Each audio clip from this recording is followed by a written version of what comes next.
waj'al kalami rashidan wa murshida wa nawwir fikrati wa qalbi arshida.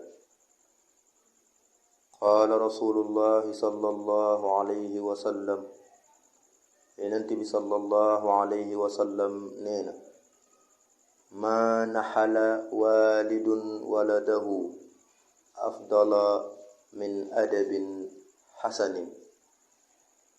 waajur bi defalalul doomam, waajur bi mayul doomam lu gën mu yar ko yar bu rafet. yow waajur bi, xadis bi lu mata bàyyi xel la.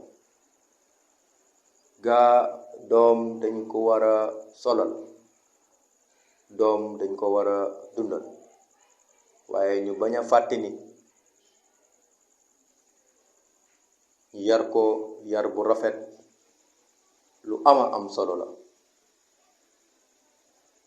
te yar bu rafet mooy nga fexe ba teg sa doom ci yoonu siraatal mustaqim, xamal ko yàlla, xamal ko diineem. ndax bul fàtte ne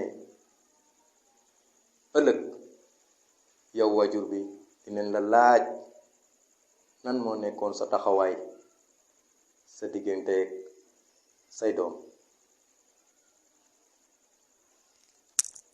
mbokk mi, lii moo nekkoon xadiisu tey bi. ñu leen di dox dig daje ba ëllëg insha allah. wassalaamu aleykum wa rahmatullahi taala wa barakatuhu.